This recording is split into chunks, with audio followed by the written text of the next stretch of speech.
Nirupam. Yes. Nirupam, let's start these things. Okay.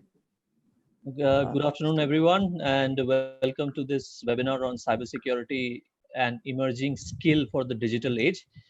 Thank you, MAKAUT and Praxis Business School for organizing this. My name is Nirupam Sen. Let me give you an introduction about myself. I'm the moderator for today's session, so I'll be there for the entire 1.5 hours with you.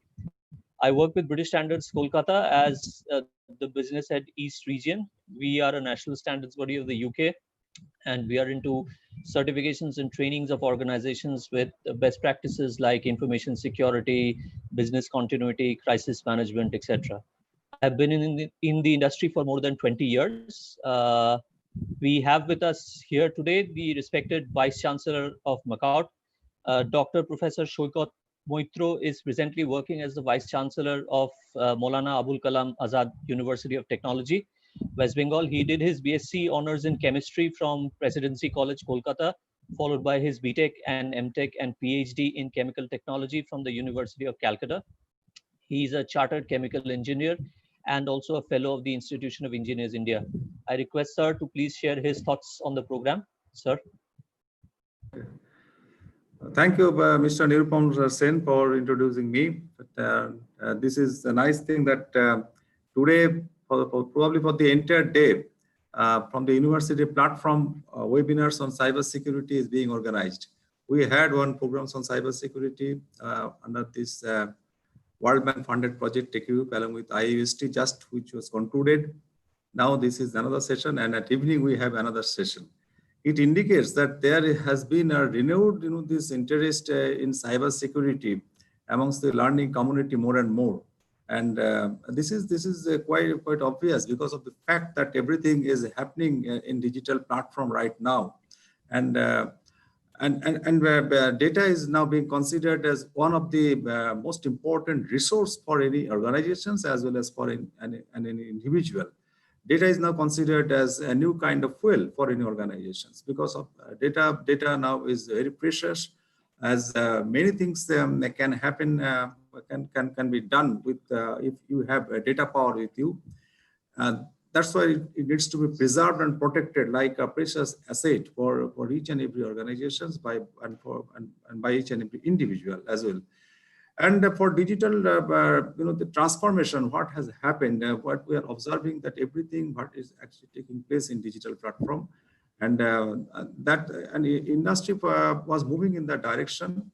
Industry, this all the manufacturing sectors, particularly from these production processes and all these things, these are getting transformed to digital platforms with the advent of more and more digital thread and digital control of the entire this process from this raw material, this inventory building, raw material handling, manufacturing process, this warehouse and entire supply chain management.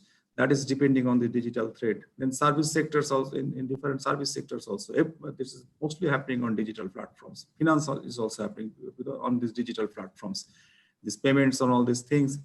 This more and more importance in handling e-wallets and all these things, digital payments. In that at this particular point when the pandemic scenario has disrupted all of our normal activities, education is also transforming to digital platforms, and all our activities, all almost day-to-day activities, these are mostly happening in digital platforms. So now, as this is going to be one of the culture of our civilization at this point of time. So, and the thing is that along with this advent of technology, there has been an aberration in the form of misinterpretation of this technology in different form. In the morning, we are discussing that Jamtara has emerged as one of the cyber crime capital of India right now because of this phishing attack and all these things which is happening, particularly from the phishing aspects. It is becoming one of the this notorious center. And many things are happening here, and even many organizations, they are suffering from these problems of ransomwares. Individuals are suffering from the problems of ATM pin hacking and all this, this data, this stealing and all these things. And time and again, people needs to be made aware of all this vulnerability and all these threats which are there on the digital platforms. If we are not being careful enough in handling all our digital activity, in preserving our data, then it's a serious problem for individual. This is for all this all common people. But at this other hand, on the other hand, emergence of an employment opportunity, engagement opportunity for our young generation is becoming more and more in this digital in this particular aspects, in this data security, cyber security, network security, all these professions like this. And this is one of the area where our country, and not only our country, the entire world will be requiring more and more professionals for as cyber warrior, because cyber physical these aspects that will be dominating the future, that will be controlling each and every aspects of the future. So we need a large number of cyber warriors to protect our interest, to safeguard our interest, and that's why for all these persons here, be it from humanities, be it from social science, or from engineering, or from any branches of science, understanding the basic concept of cyber security or data security now, it is the call of the day. And of course, there is an opportunity for pursuing these activities, more academic activities, more research activities, more more cultures in this particular area. That is also required for developing more and more new systems, new techniques, new tools to make these cyber security systems more enriched and more developed. And with this, I'd like to congratulate Professor Somir Mukherjee and the entire team of from the university for organizing this very important program on cyber security. I believe this will be of immense help to all our participants. Almost, I can see more than 170 participants have already joined, and the numbers, I believe, that will increase. And my advice to all of you, take an active interest in this area. This is very important area, not only from academic perspective, but also for our personal interest. So take these important notes, the notes of these all important things, which will be deliberated by our panelists today. And my sincerest thanks to all the panelists who will be sharing their knowledges, their experiences, maybe different case studies, different technical terms. In the morning, I was seeing these lectures from Professor Bimal Rai, Professor Saxena, and one professor was there from France, Christian Baura. So they explained nicely different aspects of cybersecurity, and I believe the same thing will happen over here.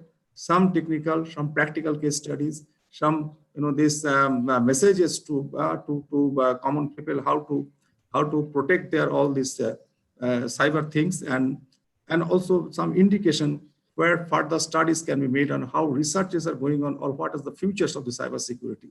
That all thing, everything is to be discussed and deliberated today. So I wish this is a grand this is a grand success. So thank you, and I would like to conclude here now, and asking Mr. Nirupam Sen to take this program, this further ahead. Thank you. Thank you very much, sir. It was very good to hear from you. Data is the new oil, and as you said, with the increased digitization, the threat landscape is also increasing. So we always need to be alert as to what are the new threats coming into the system. But anyways, we'll discuss further as we go ahead with today's program. I would now like to introduce Professor Charanpreet Singh, who is the co-founder and the director of Praxis Business School Foundation. Mr. Charanpreet Singh is a BTech from IIT Kanpur and an MBA from University of Iowa. Professor Singh has been a part of the corporate world for more than 20 years and has a rich experience in industries as varied as cryogenics, steel, international trade, consulting, and IT, with organizations such as British Oxygen, Tata Steel, PwC, and Compaq HP. So request CP to share a few words, please. Thank you, Nirupam, and thank you, Dr. Shoykut Moitra, for setting such a wonderful context for this webinar.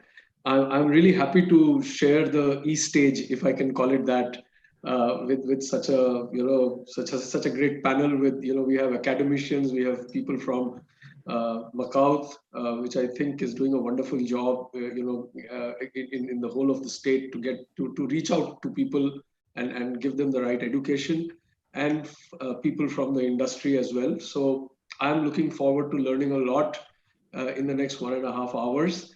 So what I'm going to do is I'm going to kind of quickly talk about 3 things, because I think the panel is where the real discussion is going to happen. So the 3 things I'm going to touch about is, what is this whole digital world and what does it mean to us? And I think Professor Moitra actually has already spoken on that. So I will shorten what I'm supposed to say, or what I thought I would say. And the second one is that how do we prepare ourselves to navigate this world? Because I think whether we are, working in the industry, whether we are working as professors, whether we are aspirants, planning to build careers, or whether we are already in jobs and looking at a situation which does not look all that bright, how do we navigate a world which looks tough and at the same time is changing rapidly? And I think that's where I think the whole, the whole crux of this webinar lies actually. And the third thing, I will talk a little bit about what Praxis does and why we are so happy to associate with MAKAUT, because and that's I think something that is very precious to us, and I'll talk a little bit about that. So coming to the first part, what is this digital world? I mean, and why are we all talking about it? Because suddenly we are connected on the internet, and there are mobile devices, smart devices are getting smarter.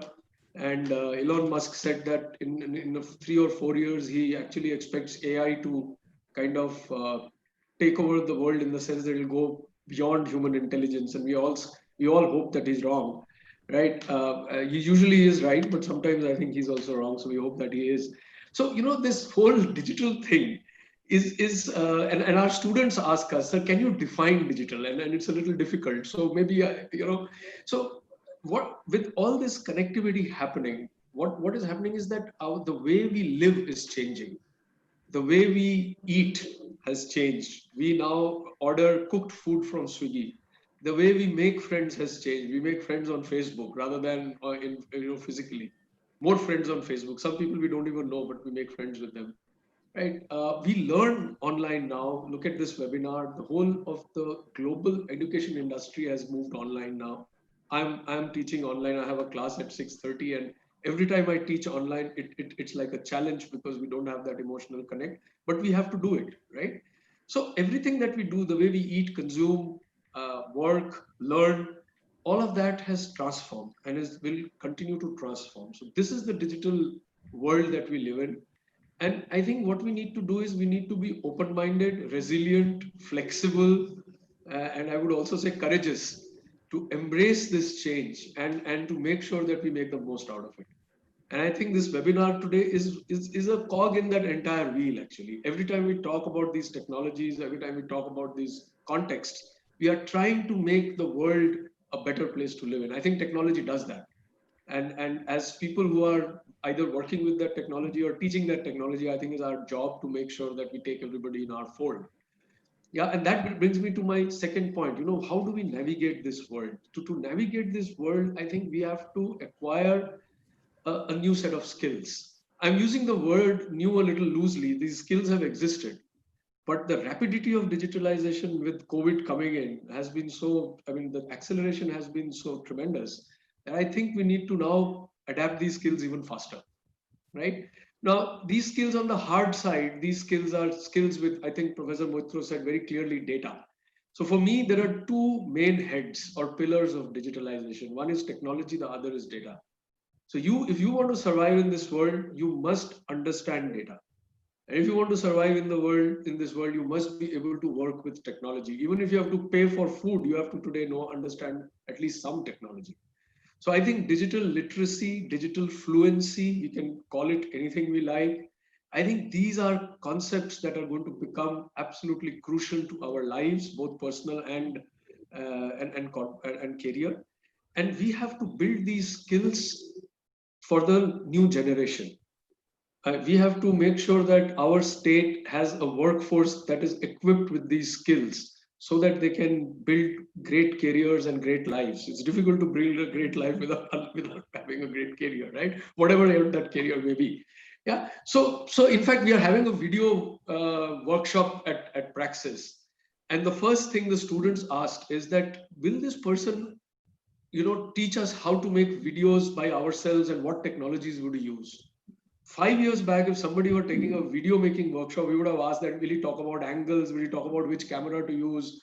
Which moment to capture? But today, video making is pretty much a technology exercise. And people feel that if I know the technology, I'll pretty much, manage everything else. So tech is really becoming core. And I think we need to embrace that. So, and on the softer side, I think the speed of change requires that we are now ready to learn every day for our entire lives if we have to remain relevant. Because I think today age is not going to be physical. I think today age is going to be obsolescence from the technology world. So if you don't understand the technology today, you are kind of old for me or for everyone else, right? So we have to learn throughout our lives, and we have to become better learners. We have to learn how to learn better and quickly adapt what we learn and quickly apply it in our real lives, right? So these are the, I think, ways we want to navigate. And the third part, very quickly, Praxis, we were a much younger institute than MAKAUT, and we started in 2007 with a bunch of people who are from the corporate world. And we wanted to design courses that help people with skills that are required in the industry. And slowly, without realizing, we have now become as much a technology institute as a management institute, because today we feel that you cannot manage unless you understand technology. And the other thing is, everybody can understand technology. Previously, it used to be, some IT geek who knew technology. Today, I think Professor Moitra also made this point, whether you're from humanities, whether you're from commerce, whether you're from technology, you can embrace technology because technology has become easier to understand, easier to apply. So Praxis runs programs in data science. We are the third ranked program in the country. We are the third ranked program in the country for cybersecurity. We are launching a program in September in data engineering. And even our PGDM is very digital in nature. Yeah, so we teach a lot of stuff. Everybody who does management with Praxis has to learn Python, because we feel that English, Bangla, Hindi, and Python are all equally important now. Okay, so that's the world we are going to. So that's what we do. And the reason I am absolutely delighted to work with MAKAUT is because MAKAUT will give us that reach, so that we can go out and join hands with MAKAUT and reach out to more and more students in this state and help build a workforce which can help strengthen the state and take it forward. So that is my whole delight in this whole collaboration that we are planning. We would like to bring interesting, exciting, and relevant courses to all aspirants, and I wish all of them great careers. Everybody's talking about an economic gloom and stuff like that. I think there is still a very healthy demand if you have the right skills. So all we have to do, everybody who's here today, is pledge that we will work together to make sure all of us have the right skills so that we can build good careers in these times. Thanks, Nirupam. Thank you, everybody, for listening to me. Yeah. Thank you very much, CP. It's good to hear that the courses are also evolving with the changes in the industry scenario. So that's was one thing very good to hear from you. And it's a rapid changing world, as you already said. In fact, our fridges, our HVAC, our cars are slowly being operated by IoT. So that's the big change coming up. Elon Musk is also planning establishing colonies in other planets. That's what I saw in his last interview. So he always thinks big. But anyway, let me introduce the esteemed pool of panelists that we have for today's session. Mr. Kaushik Nath, he's the cybersecurity solution architect for Cisco Systems.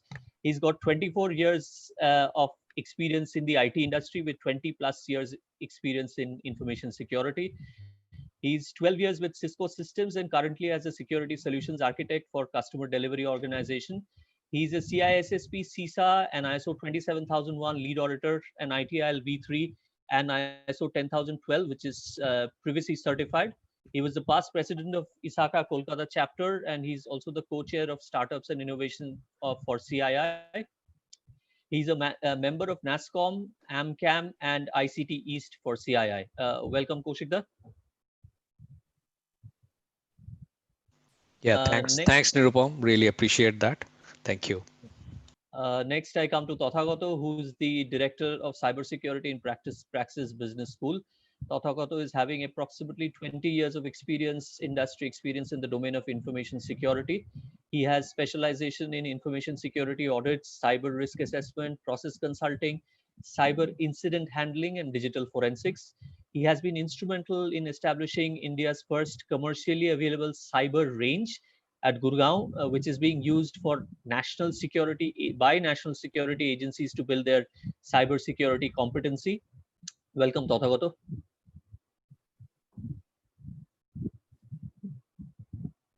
You are on mute, but anyway, I take your thank you. I couldn't hear you. Professor Shomin Mukherjee, that's okay. Professor Shomin Mukherjee, our third panelist for this session. He has 30 years of experience in technology and communication, having helped to create content, lab, and media facilities.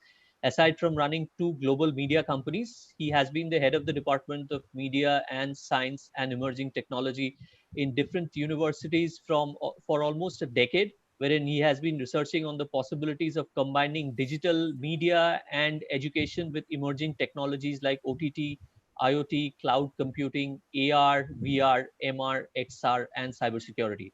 That's a lot of technical stuff which we'll hear from Shomita definitely. So welcome, Shomita. Thank you, Nirupam.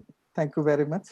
So I'll just give you, for the audience, I'll just give you the broad outlines of the topic that we would cover in today's panel. With the COVID or the coronavirus situation setting in, we are looking at what is the new normal for industries when it comes to the pandemic situation. How are they planning to go ahead with their work?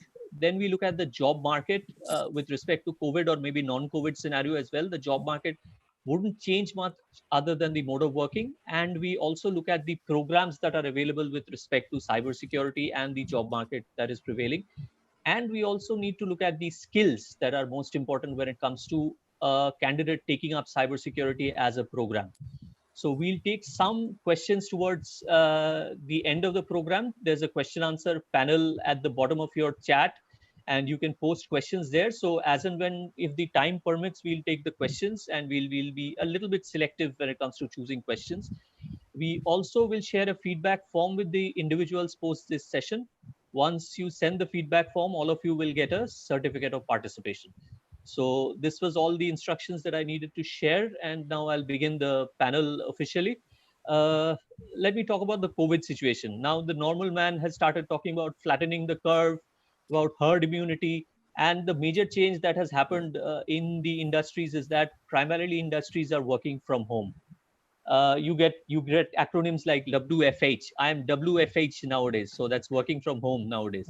So let me ask Kaushikda, considering the COVID-19 pandemic and the WFH adoption, do you see any change in the way in which organizations need to handle cybersecurity?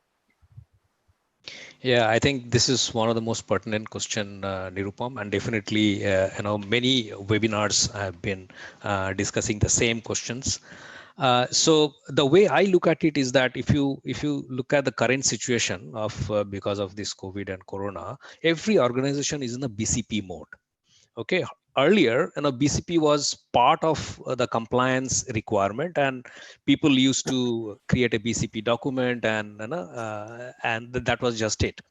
But today, if you look at, they are really facing what BCP is, and if I look at that, from a readiness perspective, I divide organizations into two categories. One category is that those organizations whose digital platform is ready. That means 30 to 40% of their workforce is already, using or working from home. Like most of the IT companies, most of the highly digitized, digitally transformed companies. For them, this is not a new thing. They just need to replicate the same best practices for other employees when the COVID arrived. The only challenge was that how to accommodate how quickly they can do it. But for running the business, there was not much of a challenge. Now, the other type of organization who had never thought of this, this particular situation, and they were completely traditional type of organization, they are facing two major challenges. One is that they have to keep their lights on. Okay, that is the first priority. And to address that first priority, they need to take everything online, pump in a lot of digital initiatives very, very quickly and safely and securely. So the security comes, though their top of mind is security, but engaging all the things about security quickly into the non-ready or problematic situation is another challenge. So what kind of challenges they are facing? If I look at it, the way our organization is handling or addressing the customer challenge, first is their IT team or the security team for the second category of the organizations are really, really stretched. They don't know where to start and how to do the job quickly and how to maintain a safe and secure environment. That is their first challenge. The second challenge is ensure BCP without compromising the security aspect of it. That is the another big challenge for them. The third challenge is that make or provide all the infrastructure so that their employee can work from home. That means the laptops, the desktops, internet connectivity, configure those equipments and quickly deliver those equipments from the vendor to respective homes. That is another big logistic challenge. And last but not the least is that they need to ensure that every endpoint, whichever is getting connected for the business purpose, is secure. That is typically known as endpoint security. So here is how they are doing four things quickly. If I can sum it up, is that first they need to provide a pre-imaged corporate laptop and desktop to ensure that standard softwares are maintained in terms of antivirus, operating system, firewall, IPS, DLP, VPN, disk encryption, so on and so forth. So all the devices, whichever they are shipping to their employees' home, should have standard configuration. That is one. Second is they are subscribing to distributed cloud environment, like for storage purpose, for applications, for platforms, for server workloads.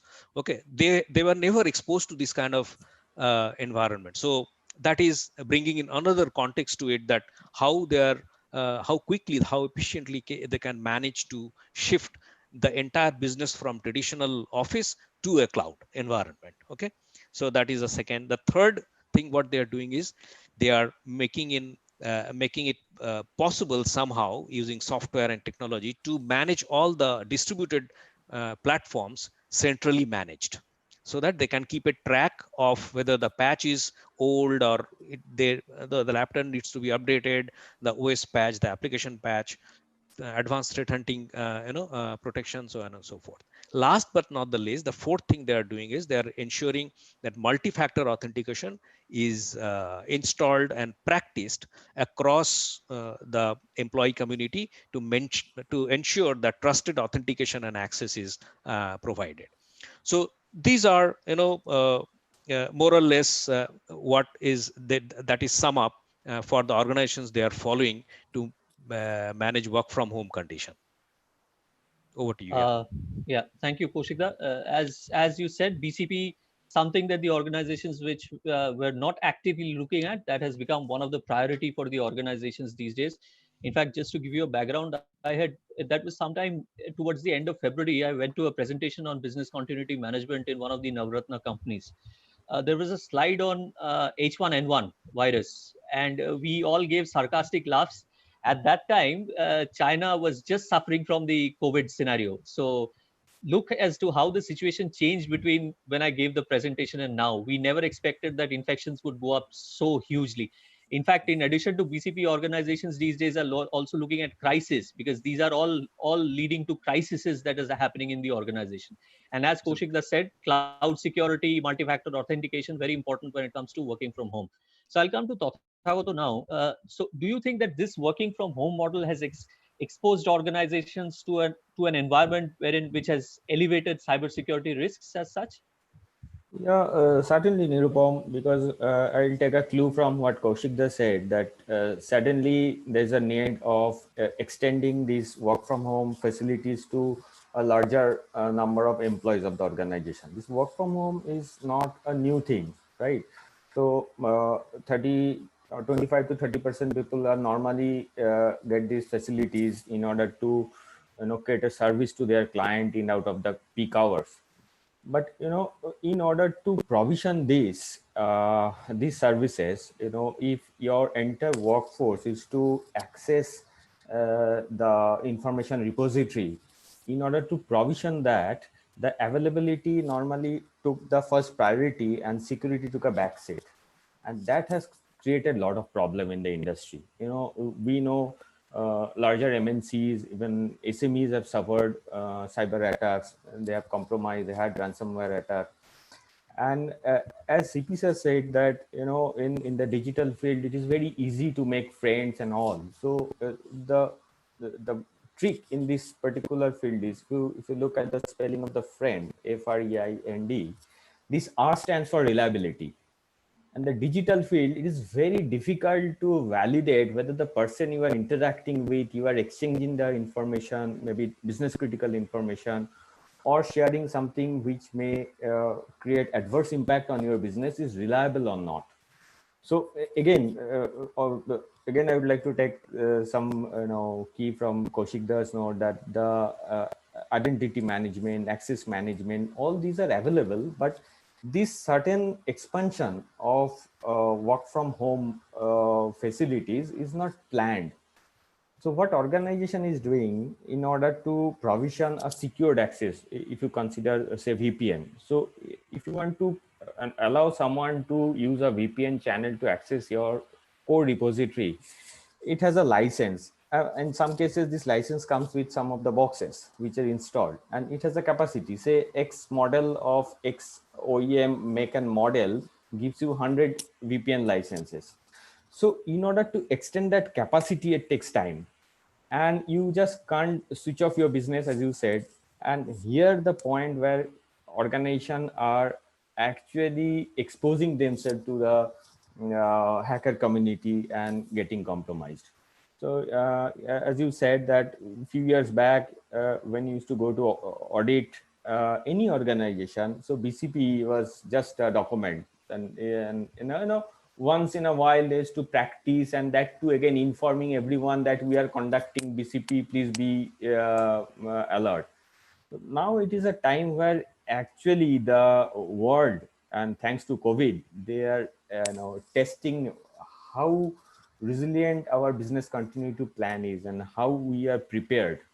So yes, this is a challenge, and almost 2-3 months we have learned a lot. I have started adopting new practices. We have made some changes in the way we do, and let's see how it goes. Yeah, so it again comes back to BCP as a whole, which was not being taken as an important exercise in organizations. And as working from home, and maybe primarily without working, without using VPNs, virtual private networks, that also creates further threat to the organizations. You're accessing the company network without using a VPN.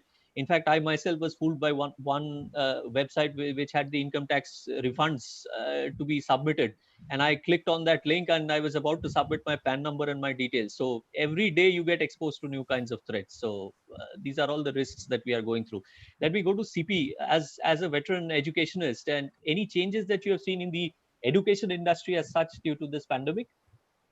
Yeah, I mean, sweeping changes, at least for the moment. I mean, momentarily, in the sense that there is no physical in-class education happening. So I'm talking about delivery to start with, and then I'll talk about content. So, which means that people right from K-12, which is, even from play school onward, right up to, postdoc, everybody is now learning online and researching online. So this is a huge change, and I think that it's culturally a big change as well, because even like we struggled because the students took time to kind of adjust to this, and now they are fine. So having said that, it has also opened up a very large playing field for everybody, because once you start doing something because you're forced to, you also recognize that it's not so tough. Yeah, it can be done.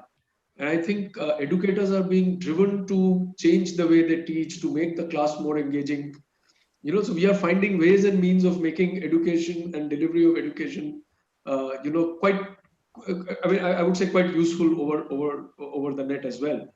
And I think that is a good thing, because once we come back to class, I think these things, these habits that we are developing would again, kind of make our delivery even better.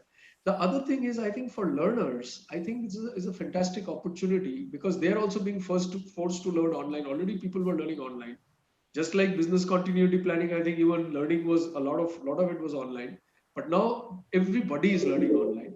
So I think people would be more open to actually looking at courses that are available, asynchronous, synchronous. The whole world has opened up. Like this webinar, we would have kind of struggled to put it together in a physical place, because we wouldn't even have thought of this. We would have booked a hotel, or we would have taken, maybe a MAKAUT, auditorium, made sure everybody can travel and everybody gets there. Today, people can sit at home and talk, and sit at home and listen. So once these become, once engagement becomes, kind of, not really dependent totally on physical interaction, I think both from a teaching perspective and a learning perspective, I think new things are going to happen. And I think uh, the content of it also, the number of courses in these skills that I was talking about, that they have absolutely exploded. So in some sense, there is much more competition for us, but on the other sense, there is also much more awareness. So I think this is something that should have happened without COVID. People should have realized, but I think now, the content of what is being now delivered or learned, the way it is delivered and learned, and I think all of that is opening up.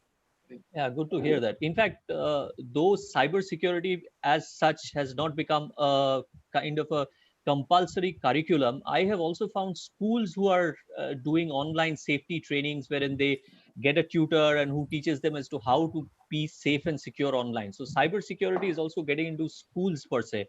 So it is being slowly taken up as subjects, and I'm sure that with the new national education policy coming up, with the stress on the online learning, etc., this would soon be introduced as kind of a compulsory curriculum. Let's go to Shomita here. So this large scale digitization, digital India mission. So do you think it is making us much more vulnerable, Shomita? Yep. Let me tell you something first.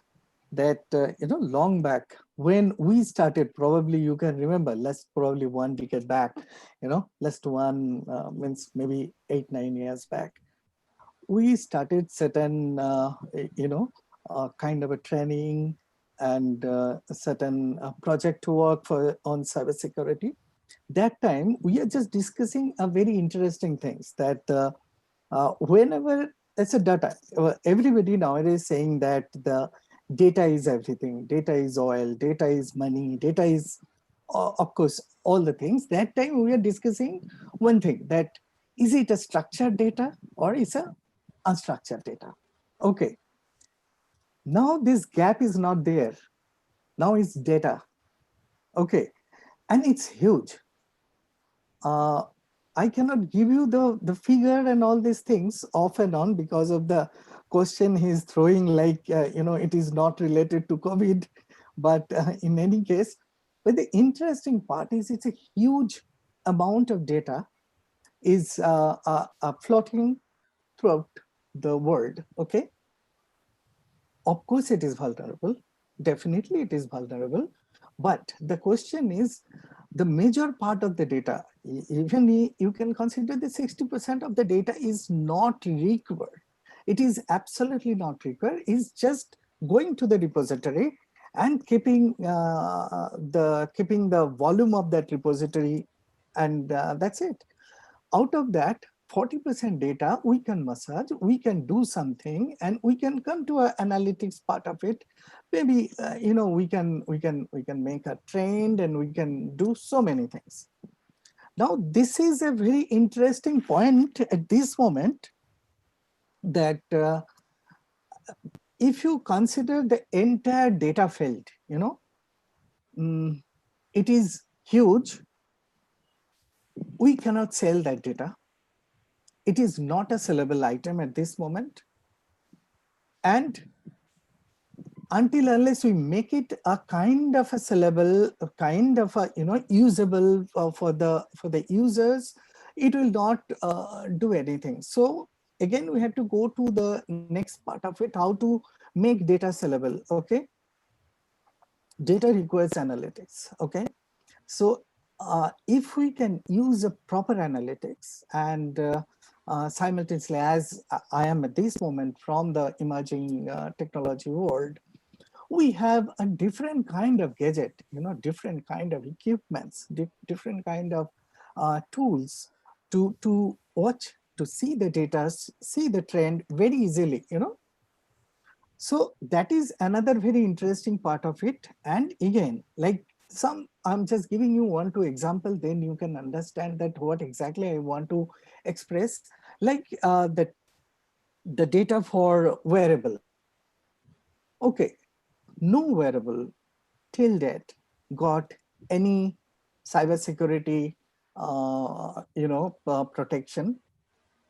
Basically, wearable is a kind of a IoT platform. Okay, why not we give a kind of a training to the IoT guys first that make uh, the application with a cybersecurity part of it. So then it will be a kind of a, it will not be so much of vulnerable, and it will be a little bit, massageable and little bit usable data. Like another very interesting point is the CC camera. Huge amount of data. What we'll do with that? This is one of the most vulnerable point. And people are using the old cameras also, mixing with old cameras with new IP cameras and all this. Okay, so the entire position of the territory is vulnerable. So as long as we are using data in a very proper way, uh, it will be oil, else it will be kind of a poison for us, at least a country like us. I think that is probably Appreciated, Shomita. your answer. Yeah, yeah. Yeah. Okay. As Shomita has said correctly, we talk about primarily three things with respect to information and information security: confidentiality, integrity, and availability. Availability part, Tathagoto has already spoken, wherein the business continuity aspects, etc., come in. Shomita did touch upon the integrity part, wherein you have usable information, you have non-usable information. If my information that I process or store does not have integrity in it, then we won't be able to draw any decisions out of it. So when it comes to wearables, they capture a lot of personal data, and these devices also capture a lot of personal data. So with the data protection law slowly coming up, maybe we'll have some system in place wherein those applications which are developed will also have controls in place so that they protect the personal data. Now, if I talk about the job market in cybersecurity, personally, with respect to my organization, I have seen a lot of importance being created in the GRC domain, which is the governance, risk, and compliance domain with respect to the pandemic situation as well as the cybersecurity uh, industry being spread everywhere. So I'll just ask Kaushik as to how is the industry preparing for capacity building, which is building of the capacity of their own organization with respect to considering the shortage in cybersecurity skills.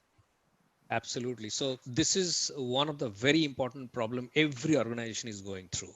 And if you, when you ask this question to how Cisco is taking care of it, so we have three options. First, what we do is that we look internally. Whoever is the skilled resource, go and hire, offer him, and take him into a different role. That is our first option. We don't look outside immediately. If that is not available, then we look outside. Option number two is training an internal staff, which is a quicker compared to hiring from outside, and make that person ready and get into the job. The third option is that when both the option one and option two is not available, then look for a fresh candidate who has got a right kind of certification and knowledge. We don't expect skill because that candidate is fresh, so there may not be right skills, but definitely certifications and knowledge appropriate level of it is present. But parallelly, this option 1, 2, 3, this takes some time, typically from 30 days to 90 days at least. During that day, those days, we cannot sit idle. Our project has to go on, our delivery has to go on. So what we do internally is we assess where we can optimize and automate, okay, tasks which otherwise was developed or delivered by human beings. Okay, so that is where we do it. But the challenge there we face is we need, again, competency and skill to automate the job, and at least to identify where and which job needs to be automated, right? So, and what is happening outside of Cisco is that many organizations who doesn't have the means and intent to build their own capacity on information security, they are going for third party outsourcing. Typically they hire two kind of vendors. One vendor is typically known as MSSP, that is called managed security service providers. They come and they manage your entire security operations, security devices, and they sign an SLA, and then they commit something and they give you that, deliver that.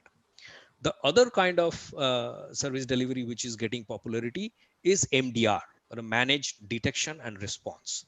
Now there is a subtle difference between MSSP and MDR.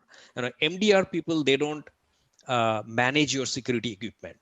They are highly tasked for threat identification, I mean the threat detection and threat response, threat containment, and threat remediation. Their task is only that. If you ask them to configure your firewall or configure your IPS or change management, so on and so forth, they don't do it. Okay, so that's one thing. And the other thing, is that's what I want to suggest, or put forward these couple of points, that how this gap can be addressed by education institutes today. Okay, so one is that introduction of cybersecurity specialization courses to produce industry ready students. Okay, as you rightly mentioned in the beginning of the seminar webinar, that the skill gap is a big gap, and we are everybody is struggling with that. And if you look at the statistics, we in India, we need 1.2 million, 1.5 million information security professionals by 2021. That is 15 lakh professionals in India only. In total APJ, it is 2.4 million. Okay, and globally it is 13 almost 3 million, more than 3 million, 3.5 million. So huge requirement. And CP also mentioned that there is no dearth of job. Maybe the modus operandi has changed, and if you have the right skill, there is there is always a demand.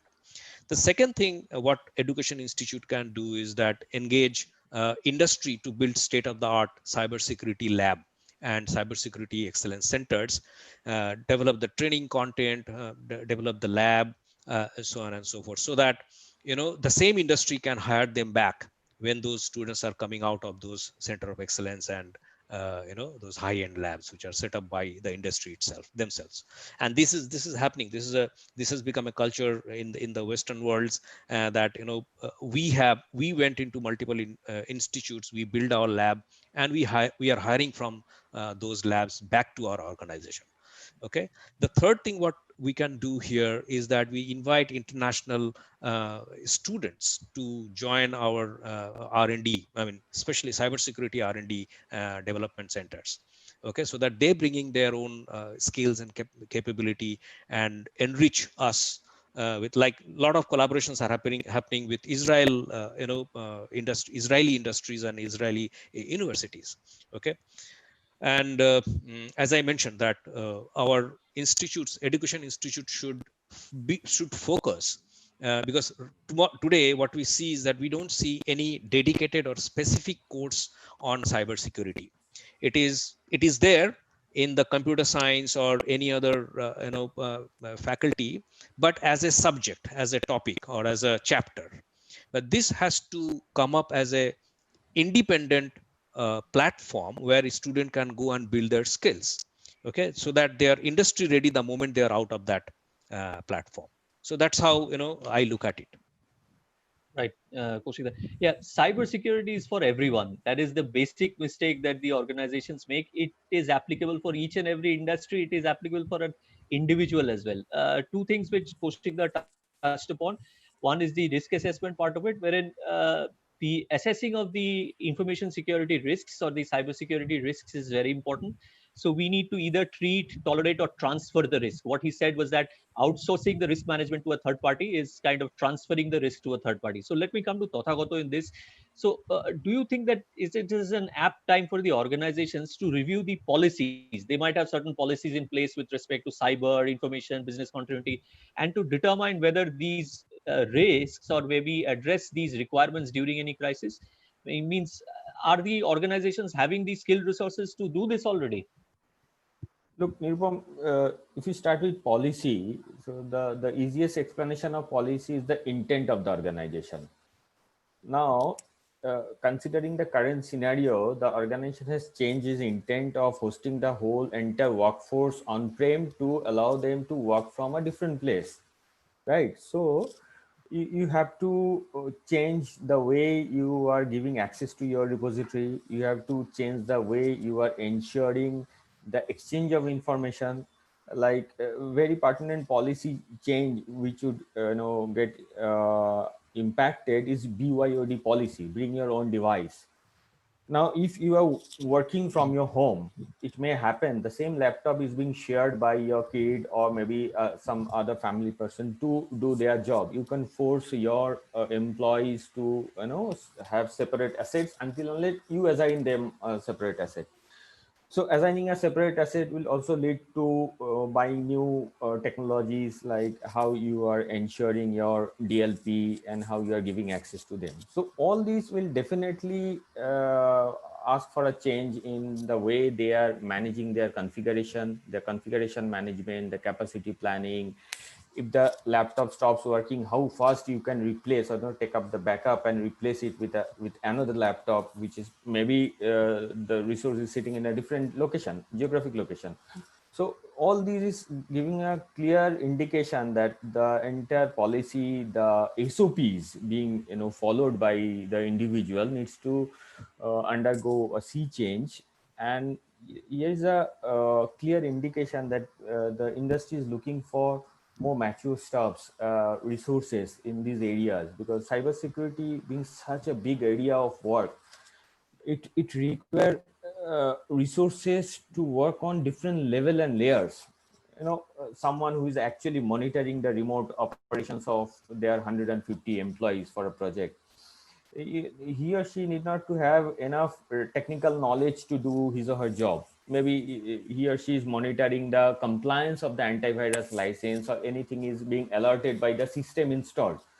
Right, we are yet to be completely automate whole ecosystem, ICT ecosystem. The human intervention is still unavoidable, and where a major crunch of human resources that we are seeing here, uh, people should not restrict them their learning to ethical hacking, which restrict them to layer 7, this application layer, applying some tool. And it's like killing someone. It's very easy, you apply a knife and kill someone. But if someone asks you to become a doctor, then you have to study a lot of things, the anatomy, etc., etc.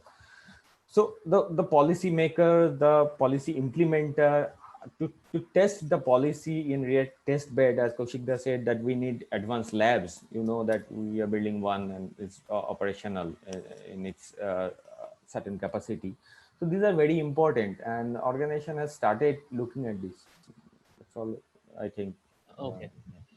Yeah, thanks, Tathagata. And as you have rightly pointed out, I also do feel that organizations are still lacking in terms of resources. And one basic thing that they normally miss out upon is the training of the employees. For most of the cases wherein you find cybersecurity incidents happening in the organization, it is an employee who, by mistake, clicks on a link, and that's how the entire system gets compromised. So these are all things which can bring in basic awareness in the organization's employees, and that's how you can make your organization further secure. Let me talk to Shomirda here. You are an expert on technologies like AR, VR. So do you think they can play a critical role in facilitating students to increase employability as such? Yep, it's a good question. It's not only good question, but a very difficult question. Okay, we do not know, our state or our country do not know exactly what we'll do with the AR/VR and all this. Okay, maybe cyber security is in a certain stage, but still it's in infancy. AR/VR absolutely in infancy. Okay, now let's come to that particular point first. That exactly what we need from the student, the critical lesson at least. You know that student, if they want to learn the AR/VR, basically let me tell you something first.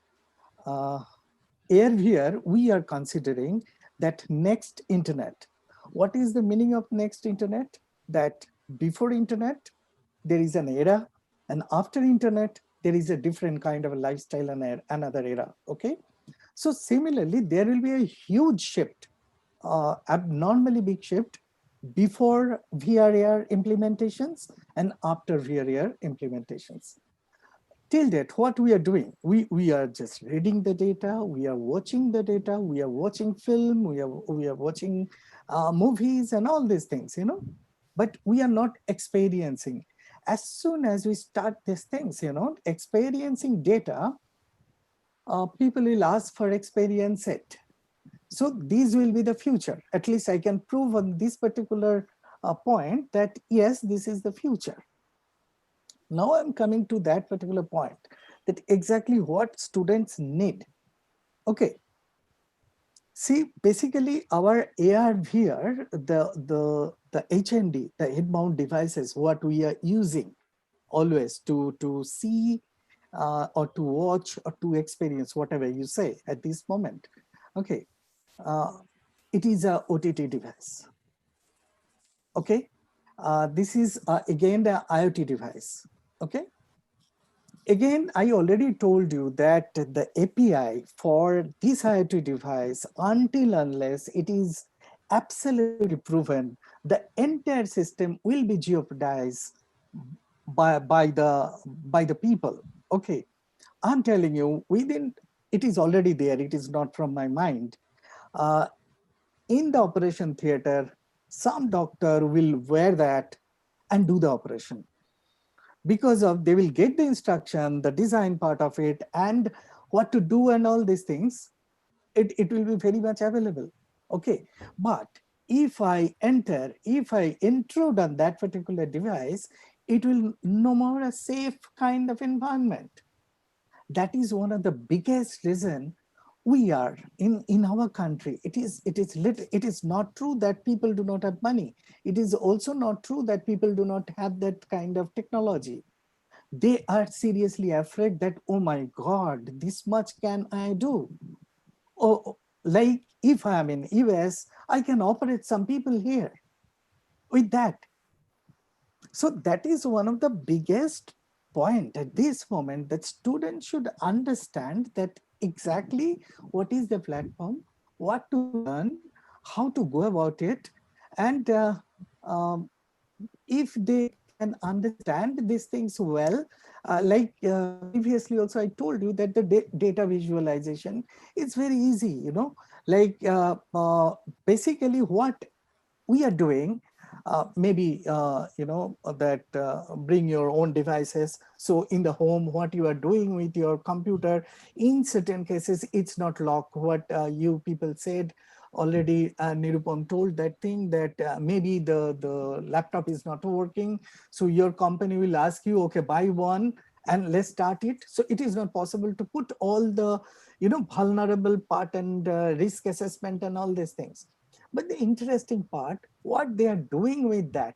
And suppose a company got up maybe 10,000 employee, 10,000 different places, 10,000 node, and 10,000 data.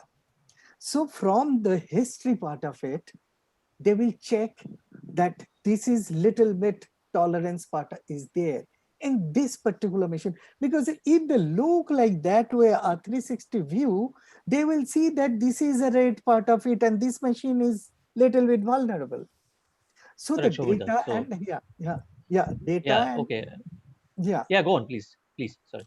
So data, and if we can read properly the data, it is applicable for VR AR also, until unless we have a proper, very proven cybersecurity systems, law, and compliance, I think that all this high level of technology will be pretty difficult for application areas. Okay, for education, absolutely it is okay, no problem at all. Okay, Yeah. I Okay. told, just 1 minute, Yeah. just Sure. another Sure. point. Sure. It's a small thing that all IoT vendor, all IoT developer should teach to their employees or to their technical staffs that put security aspects first. We want to check that. Then I will allow this. You cannot tell me any IoT device at this moment available in our market, which has got a very, very strict security compliance. Can Absolutely. we believe all this? Absolutely correct. Yeah, So, over to you. as I understand, it's still in the nascent stage. However, I do believe that going forward, maybe capturing threat intelligence and analytics would dovetail into AR and VR. So that is where these technologies may be used upon. Let me ask CP. So, cybersecurity, if I talk about in terms of a career. So, do you think that this is a recession-free career if any aspirant picks up cybersecurity as a career?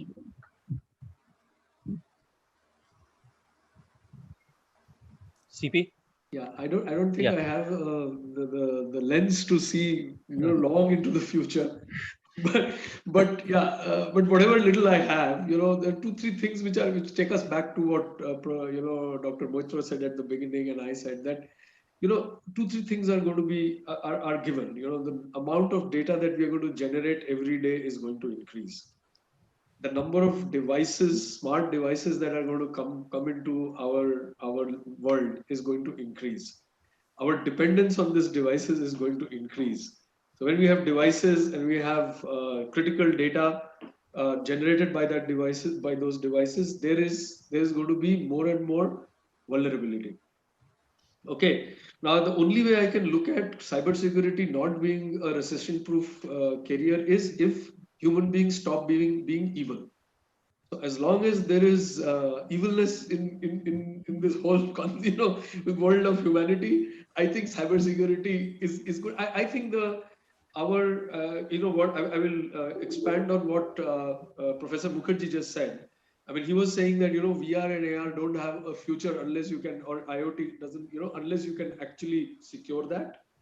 I think our entire digital world can become catastrophic if we don't have proper security and privacy, right? So security being probably more important than security than privacy. So if you're going to, and then we talked about at this point in time the kind of gaps we have, and when Kaushik talked about 1.5 million, let's say, jobs in India is a big thing, right? But I think that this is actually people who will work as professionals in cybersecurity, right? But I'm looking at what is called a citizen cybersecurity person. I think everybody will, at a preliminary level, if you don't understand cybersecurity, you'll probably not get a job, I think 5 years from now, because you will have to be responsible for managing your own workspace and making Right. sure that you don't goof up. And I think that would probably be part of your interview, that do you understand all this or not, or should be. Yeah. So I think at different levels, awareness. So let's start with awareness. What is cybersecurity? Why should I do it? The people, process, technology, that golden triangle. So I think that at this point in time, it's a fantastic career to opt for, because you are getting into an area where very few people are professionally trained to get into it. Most of the people who are in cybersecurity have analytical minds. They started as something else. This thing became bigger. They got trained on it. They were sharp, and they have built their careers. Today, you can come out of a college trained, ready to get into this workforce. And if you get into it today, I don't know about 50 years later, but 10 years from now, you'll be rocking, because you'll be one guy with 10 years of solid experience in cybersecurity, which will not be easily available in the world. So I think great career to go for. Absolutely. I second that, because I always say that Yeah. you cannot make an organization fully secure your organization is always vulnerable to threats, cyber threats. So no matter however, whichever technicalities you put in the organization, technical controls or maybe process related controls, you will always be exposed to threats as the threats landscape goes on increasing. Let me ask Shomita, what about the job market? Any predictions about this job market when it comes to cybersecurity? Maybe you can put in just 2 or 3 lines as to your views with respect to the job market in cyber.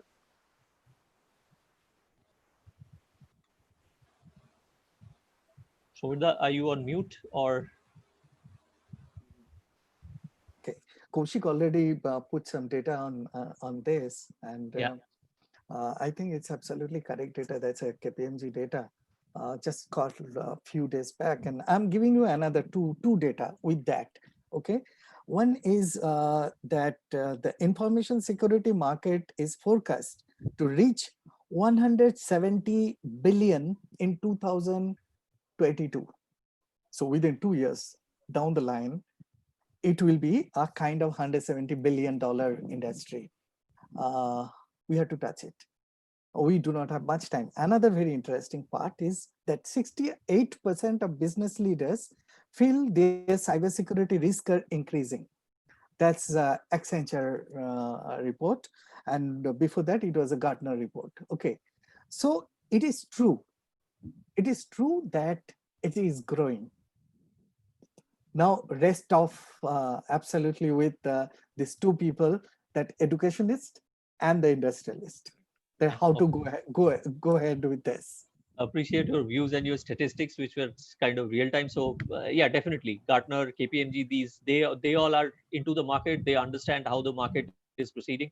So these statistics do add value to our discussions. Nirupam, Yeah, may I sure, share sure. one Yes, world, please. Yes.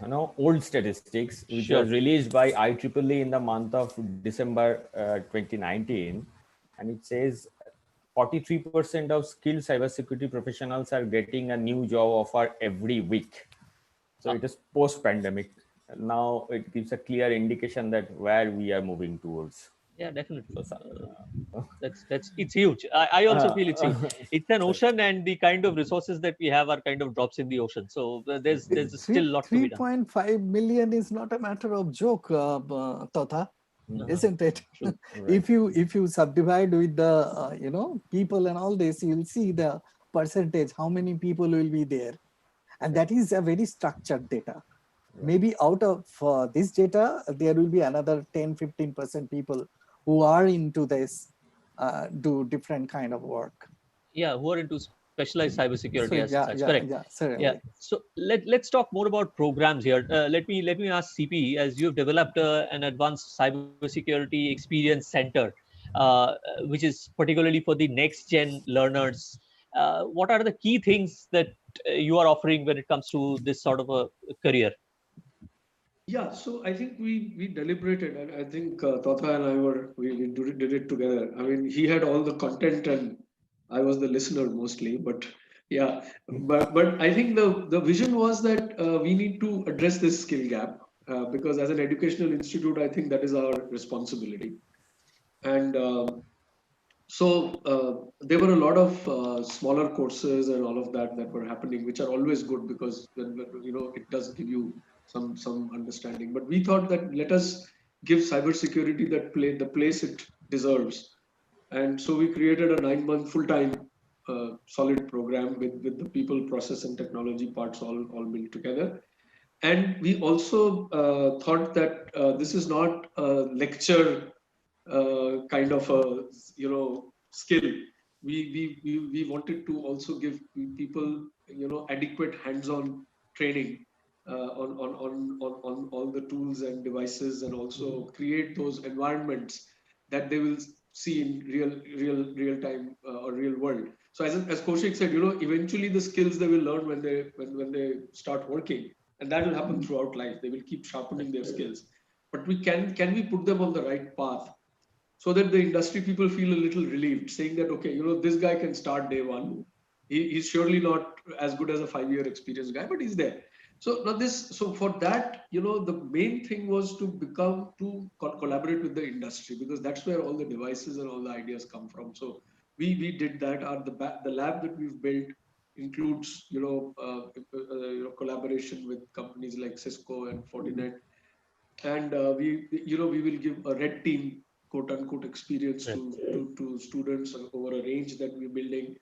So this has kind of become the center of excellence. So we'll invite industry as well to happily use that lab to train their people, or if they want to conduct any kind of research on on stuff and to test their systems and everything.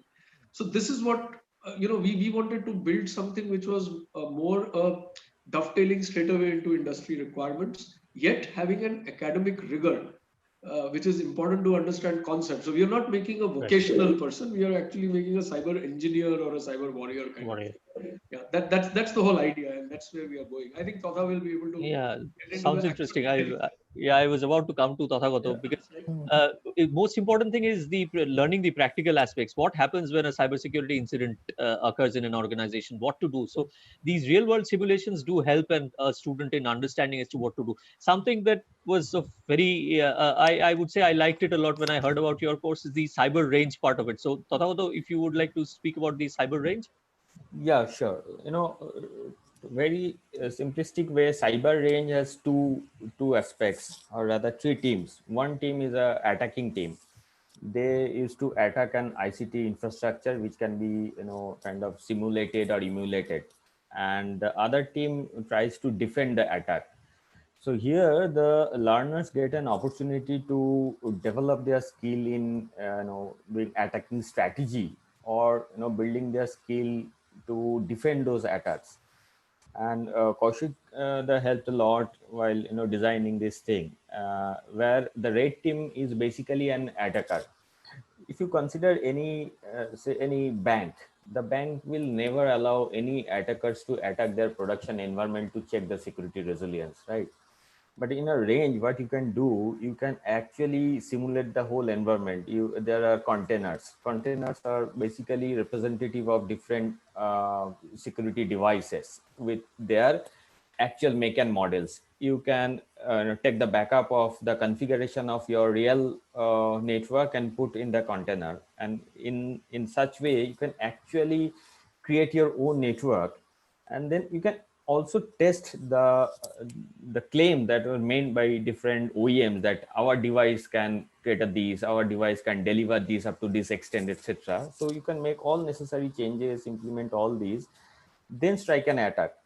The cyber range gives you a large number of attacking strategy which can be applied by different permutation and combination, and you can see how your infrastructure actually behaves under an attack scenario.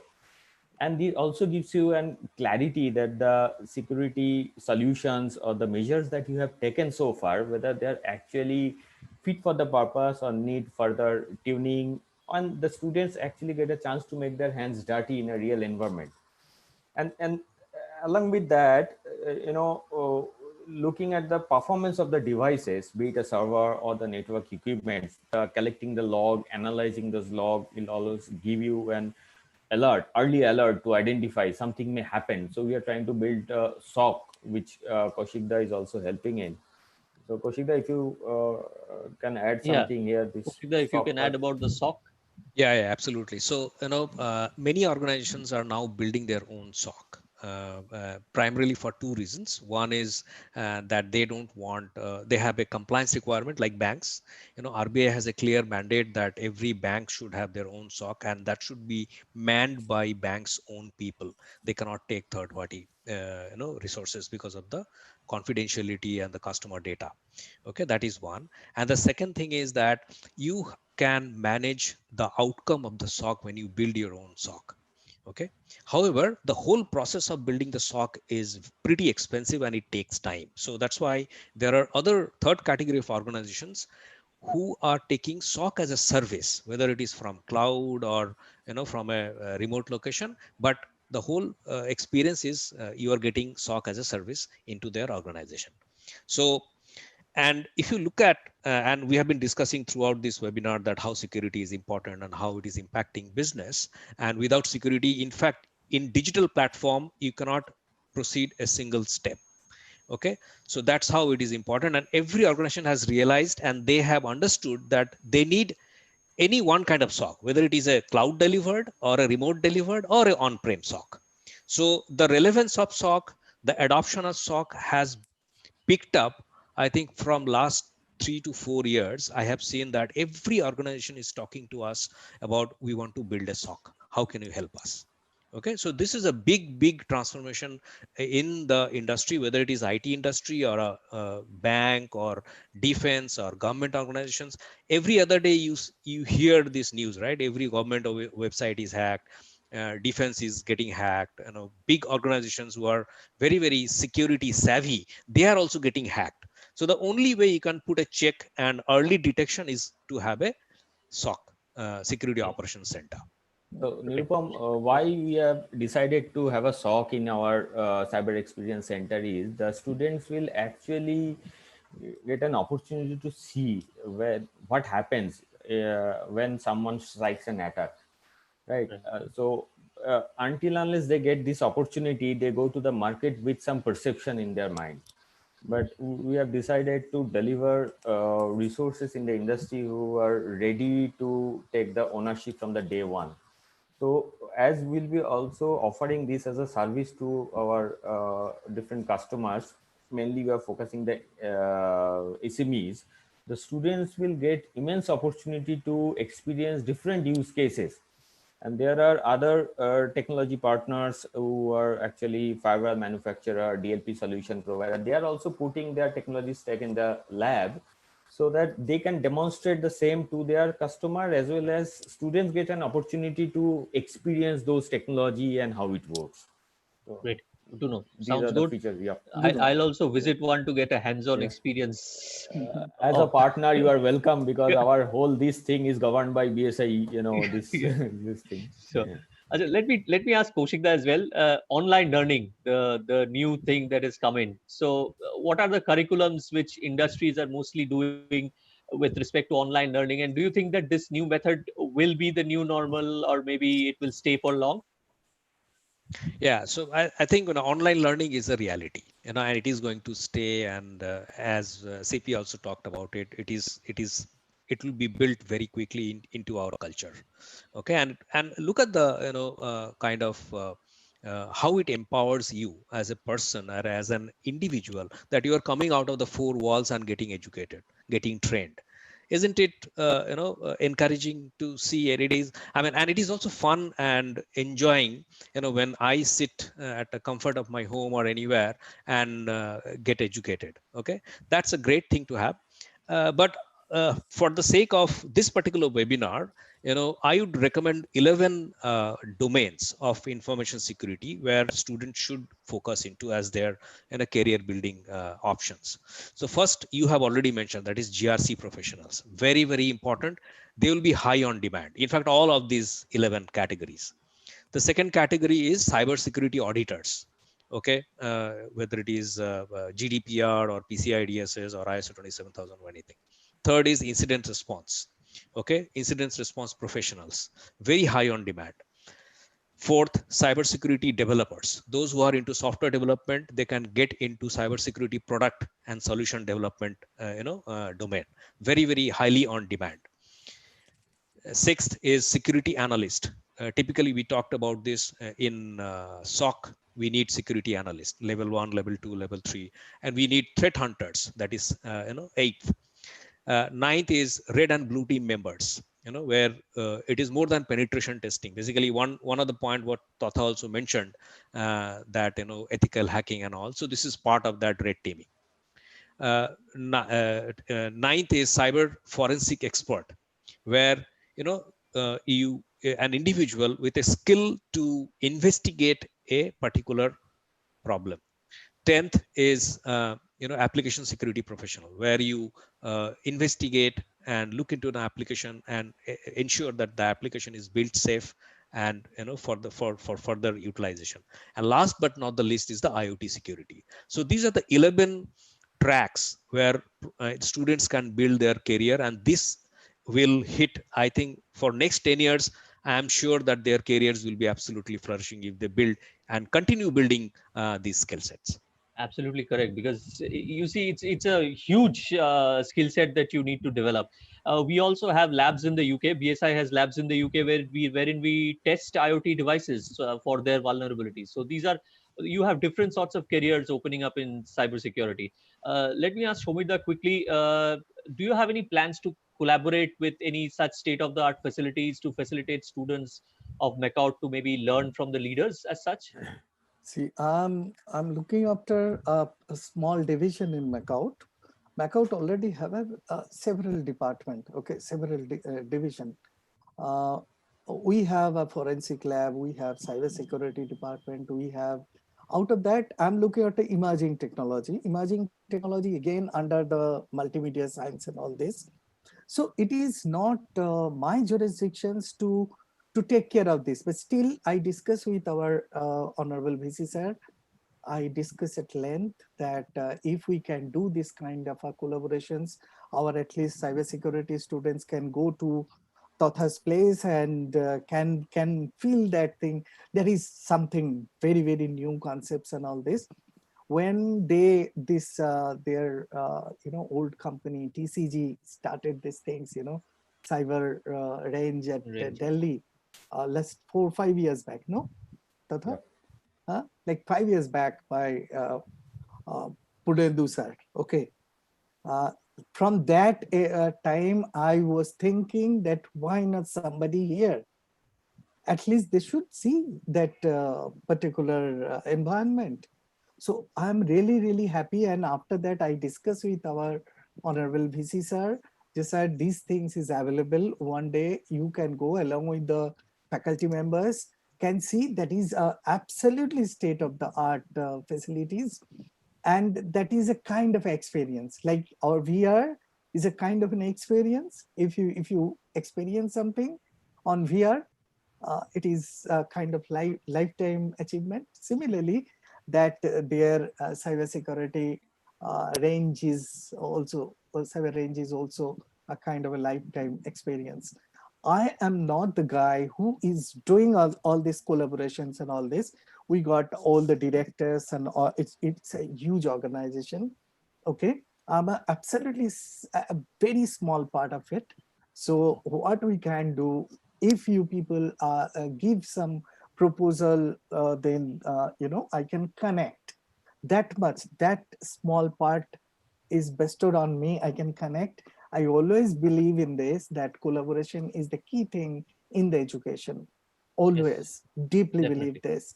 So uh, Appreciate yeah. appreciate your points, Shomita. We'll definitely take it up. Shomita has always been a cybersecurity enthusiast. I remember having met Shomita maybe 8 years back when he did one of our lead auditor courses in information security. So that's how he immediately became enthusiastic. He opened a WhatsApp group as well, which was Cybersecurity Education Forum (CACF). That But is the and first group yeah, in India. so let's talk to CP now. Different kinds of programs are available. I have seen programs right from 7 days to 1 month, 3 months. So what should a student look at? Should he look at a short time course, or should he look at a full time program as such? Yeah, I think like most other things, it depends on what the student wants to do in life, right? So, so I always believe that when you choose your career, you look at three things. One is you look at your area of interest. One is you look at your capability, and third is you look at scope. Correct. So scope here is, I think, beyond question. There is huge scope in cybersecurity. After that, are you interested in it? Does it look good to you? If it already does, and you have an analytical mind, I think you should embrace this as a career. Then I think you need to, invest in it in terms of time and really learn it well, because there will be many people who would do short courses only and come into this field because there's a huge requirement for people. But if you want to stay in the field and become a leader, do leadership roles here, then I think it's important to have a very strong foundation. And that foundation you can get in an educational place where there is no cost to making mistakes. And I always believe that education is a process of assimilation. It takes time. So everything can't be done 2020. I mean, that's my, because then sometimes it's a little shallow. The other thing which I feel is that if somebody does not, I think for awareness, everybody should do maybe a short-term online course just to know what is cybersecurity. I think it's important for youngsters, especially because they'll have to live with this all their lives. Okay, it's also a good way to figure out, am I going to like it? Is it interesting? Am I going to love doing this for the rest of my life, or at least for the next 10, 15 years? So maybe a short course to start with, figure out how it is. And if you feel that, yeah, this makes sense, then I think you need to take the next step and, get yourself a good education in it. I mean, by good, I mean, all education is good. By good, I mean a more sustained and a longer duration where you learn all the aspects, because Kaushik was talking about 11 skills, right? Now, if you have just one of those, and maybe if you have at least 5, 6 of those at a good level, you become very valuable to the organization, because Industry, yeah. organization may not have the capability to have 11 people handling one skill each, right? Yeah. So I think that a good time to test the waters, get into something, attend a couple of small, webinar is a good start in itself, right? And then maybe in steps you can decide whether you want to make it a long-term career. If you want to, then I think you need to invest Yeah, I always vouch for a full-time course, because these 11 domains that Kaushik talked about, you cannot learn them in a 3 months course, or maybe in a 1 month course as such. Yeah, I Kaushik, just you had we one are, more thing, yeah, one please, more thing to add, CP. when you do a full-time program in a campus kind of a thing, and people, what you do is you're working with a lot of people.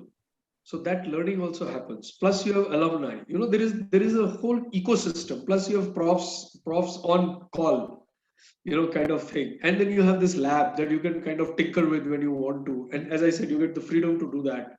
So it's not just about how much time you spend, it is also the quality of the time that you spend there, and you can immerse yourself in it. Because once you're in the job, it's difficult to get time to immerse yourself. So I think given all of that, maybe a good this thing. But before that, I think quick courses to figure out. Yeah, absolutely. Kaushik, we are running short of time, so your quick views on this, about the duration of a course, maybe. Absolutely. I mean, CP covered it all, so he didn't left anything for me. But anyway, so short courses for two type of people. One is absolutely novice. Go and get what is information security, what is cyber security. Okay, then choose, because I mentioned 11 tracks. Now these 11 tracks are independently a huge chapter, huge topic. Threat hunters take 10, 15 years to become threat hunters. So before that, you need to start baby steps. So for baby steps, everyone must do short course. That is my recommendation. Long courses are for those who are seasoned professional. Okay, you want to really invest into your career, and you know, to spend time, and as CP mentioned, that you get that environment, you get that ecosystem, peers, professors, a rich lab, all the simulators and everything that will enrich your entire learning, and that will give you a huge advantage of becoming a seasoned professional out of the institute. Okay, so that would Right. be my short answer. Understood. We'll come to a little bit on the skills, because we often find people confused that I am from a normal BSc background, or I'm from a BCom background. So, will I be able to acquire the skills of cybersecurity, or will I be able to cope with this training? In fact, if you ask me my examples, I have seen people from non-technical backgrounds excelling in cybersecurity. I have found people who have done BComs, who have done CAs as well, who have further gone into do CISA programs, and they have excelled in cybersecurity as such. So I'll ask Tathagato first. Can a student from a general or a commerce background become a cybersecurity professional? Yes, very much, Nirupam.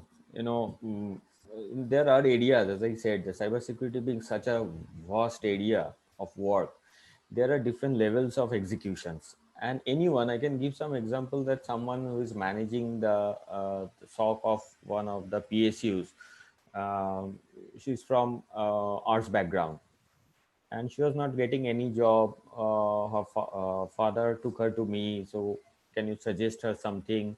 Uh, can she do a MBA and all? So, I started discussing with her and found that she has a very good analytical mind, and whatever she was telling had some logic. So I said, why don't you allow her to pursue a cybersecurity course or career? So one of my friend helped her giving an internship, and today, after 2.5 years, she's managing a SOC. So it's from a arts background. So in my college, there are students who are from BCom. There are students who are from a non-technical background. They're also doing good. Their responses are good.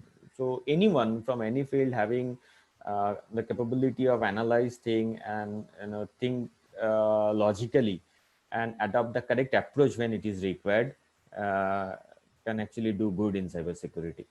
Yeah, I'm sure Kaushikda, you might also have examples in your organization. We have plenty in Absolutely. our yeah. Yeah. So let me share two things. One, no, tell me, a 17-year boy hacked Twitter.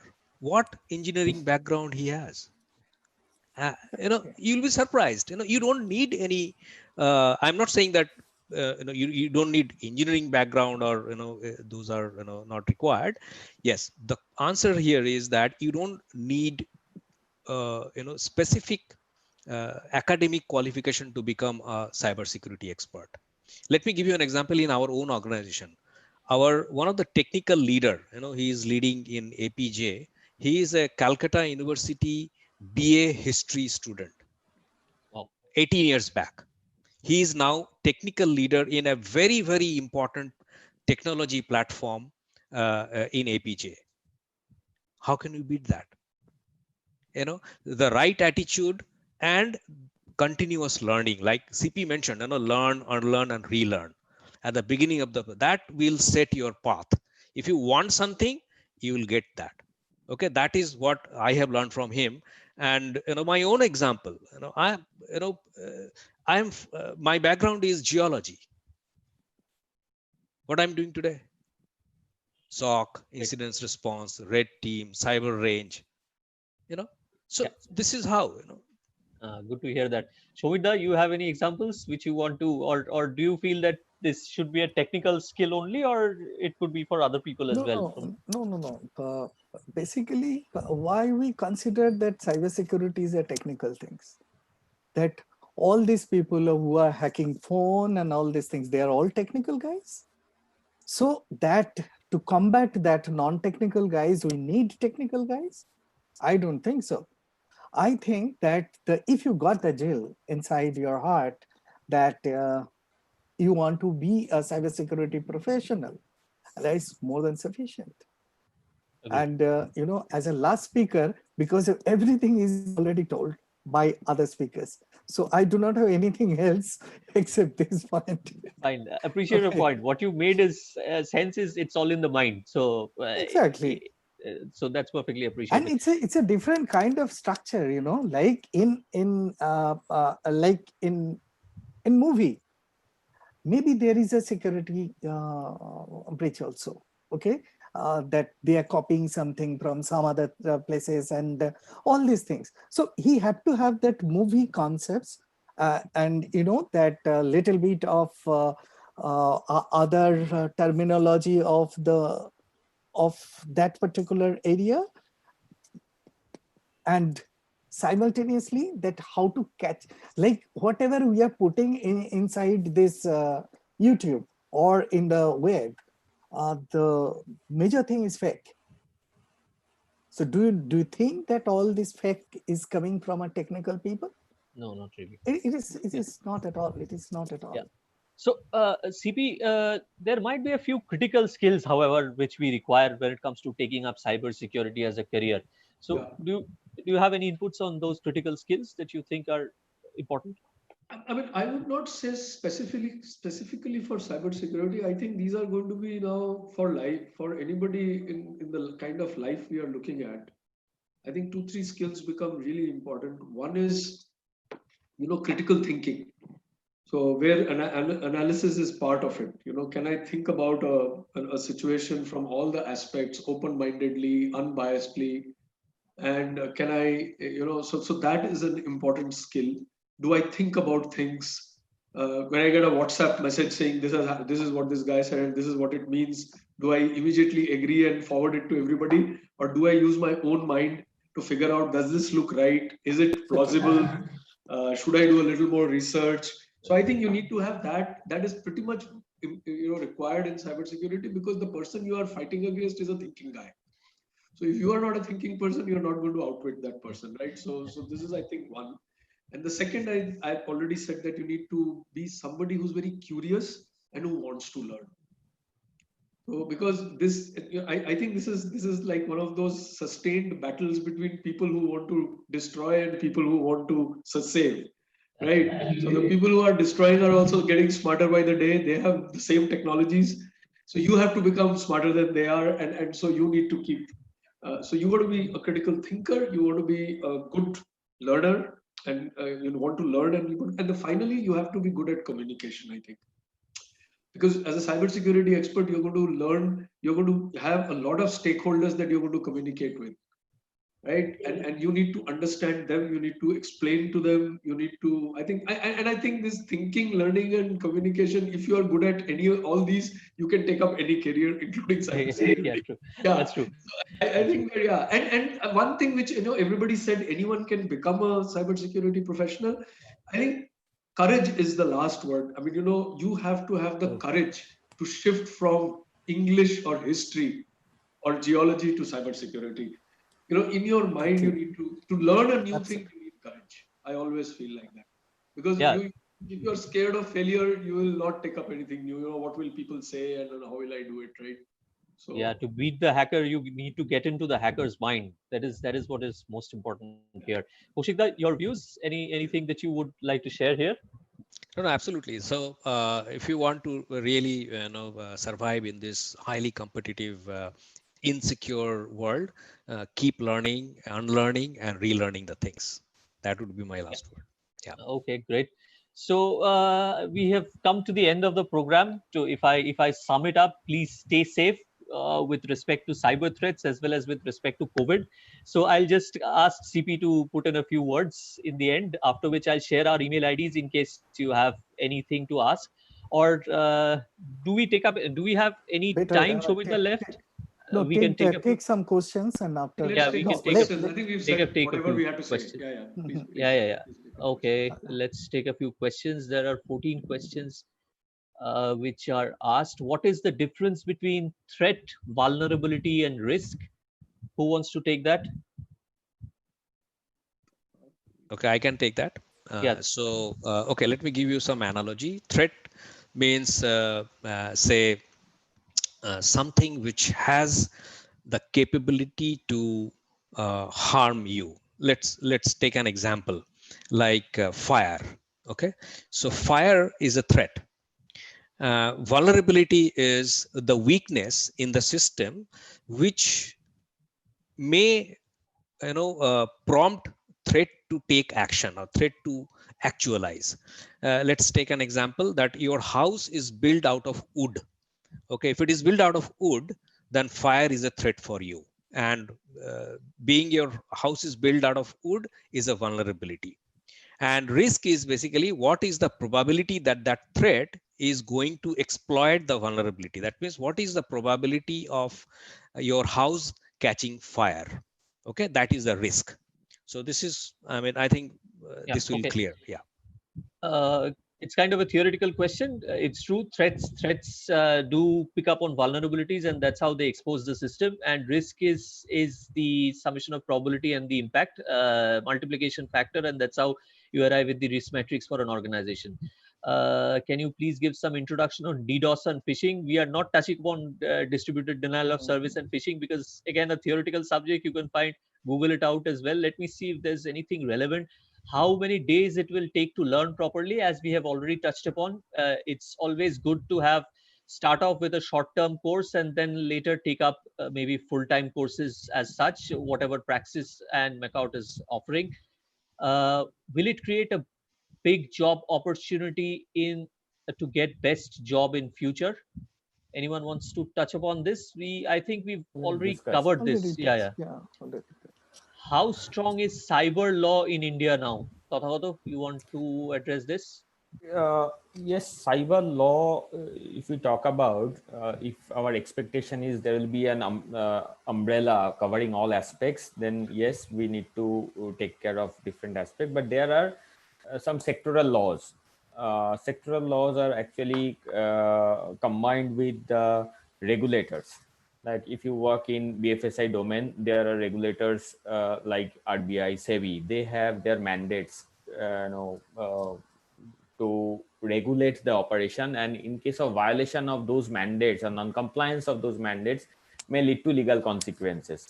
Similarly, there are regulations for TRI to regulate the telecom operators, RDI for insurance. So non-compliance of those regulations may lead to legal consequences. So that's how we are operating, and things are changing. Privacy laws are coming up very shortly that will address some of the areas. Definitely, initially we'll face some challenge, but yes, things are evolving and threats are evolving. The protecting mechanisms are also evolving. Yeah, it will be governed obviously by legal and regulatory requirements. Cybersecurity will always dovetail into cyber laws, because if you flout a law, you'll finally get penalized. So that's how these will go hand in hand. You cannot isolate cyber laws and cannot isolate cybersecurity as such. We have questions. Dedupam, Yes, yes, please, just ask Shumida. Prem that how much time we have. Prem, Probably we do how not much have. time do we have left? Prem, are you there? So it is 4:40. So Yeah, we can end up within 5, sir, if possible. within 5. Okay, let's Yes, Oh, sir. we see. got Yeah. enough time. Okay. Yeah, we can extend up to 5. We can Okay. extend up Okay. to 5. Good to Okay, know that. Manoj. As you know, cybersecurity have multiple divisions. How do you see the requirement of scrutiny, what security analyst in the SOC as a modern SOC are getting automated? Kaushikda, you would like to take that? Yeah, absolutely. So it's a reality. Modern SOCs, one of the key KPI of a SOC is to make the security analysis job, automated. However, that could be layer 1 level of job, that is security analyst job. What about threat hunting? What about threat analysis? Okay. What about incidents response? So all these tasks are still manual, because you need to really do that entire mapping of threats and incidences with MITRE attack framework and other frameworks, and then find out that what is the probability, or put it into some analytics engine and create a probability mapping. All these things needs to be done manually. There are no automated process right now, but eventually this will also get automated, as we see. But even if whatever level of automation you do, there is a vector of errors, 10%, 15% errors. Now those margin of errors are very, very dangerous. If your analytics engines are not trained properly with proper data, then they will produce erroneous results, and that could lead to hacking, cracking, and all those attacks. So to specifically answer your question, yes, there will be automation into analyst area, but if you are upgrading your skills over a period of time, definitely you will sustain in that particular role. So I would like to add something Yeah. here that availing managed security service or availing a service from a renowned SOC, it may not be feasible for all scale of organizations. These organizations are of different size, different business volumes. There are smaller organizations. That doesn't mean that their data are not important, right? They might, it may happen that they are catering to some big organization, and the information that they are dealing with are very critical, but they do not have that monetary support to have a state-of-the-art facility who is taking care of their information. So need of skilled resources will remain, at least for next 10 years. We can see that at different layers we need human intervention, even to eliminate the false positive contextually. We need human resources to understand the business and eliminate some of the areas, some of the findings which are thrown as an alert. Absolutely. There's a specific question to you, Kaushikda. Would you please ask Kaushik to throw some light on XDR, and what would be the impact of XDR in skill requirement? Yeah, so XDR is basically a fallout of EDR. EDR is a term we call is endpoint detection and response. So when you replace E with X, that means it is all the devices. It includes your CCTV camera, your door locks, your wearables, your shoes, toothbrush, specs, whichever is connected to internet are fall under that X category, right? So what actually XDR addresses is that the same what EDR used to address. That means endpoint, whatever is happening in your endpoint. Earlier it was laptop and smart devices, now happening for your shoe also. Say for an example, if a IoT enabled or a sensor enabled shoe adjusts your sole, your inner sole, based on your walking pattern or running patterns, then malwares or hackers can get into your shoe and can tweak the parameters so that your shoe will create more pain rather than comfort. Okay, so this is the exact area what XDR addresses. So it's more proactive. So what it does is that it proactively looks into any changes into the standard or normalized configuration which is there in the sensor, and immediately alerts if there is any deviation. So it is more tuned towards behavioral pattern identification rather than signature identification, because there is no signature per se for a new device. And it actually gives you a lot more efficiency in terms of troubleshooting or handling threat much before the threat actually happens. That's what XDR is. There's an anonymous attendee saying that I attended the 4th August webinar but didn't get the certificate. Number one, you're anonymous and we cannot answer this question for you. We don't even know your name. So how do we give a certificate to someone who we don't the name of? So anyway, please share your views. Please share your views on the 17-year-old boy. I don't think we need to discuss this here. 17-year-old boy involved in recent Twitter hack, how they get educated at such level that they bypass the security of Twitter. That is something I think the Twitter guys can handle. That is not something which we need to handle. Anybody wants to put in a point here? I don't think that's a kind of a relevant question here. Dear panel, how about students who come 4 or 5 years of experience? This is an interesting question. How about students, candidates who come with 4 or 5 years of experience outside IT security, but want to switch career into cyber security? They're IT graduate. Will there be possibility for those candidates? The answer was already given during Yeah. the program that I can you, give an yeah, example, right? You know, in the IT field, you may be working as a software developer or a software tester. So as on today, you might not have faced any issue where you should enhance your knowledge in security. However, people have started forcing that there's an end of their career because of high level of automation or emergence of newer technology.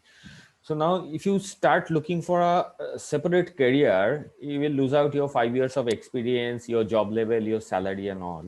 But if you can align your past experience with the security, if you start learning secure testing, as of now, probably will be doing load testing, the test of the logic of the software. Then, if you start testing the security aspect of how it is host, how it is being accessed, whether you can bypass some of the security layers, then it can be an add-on on your past experiences and newer avenues will open up. okay. What is the eligibility criteria for cybersecurity course? Tathagata, you would like to talk about this? I think we have discussed that it has different levels. If you are enthusiast about this course, you can start at any point of time, but there are some academic structures. If you want to do a postgrad program, then you should be a graduate. If you do an undergrad program, then you should qualify 10+2 and all this stuff. And the professional courses are anyone can come and attend. It depends on their personal skill and how they are aligned with these things.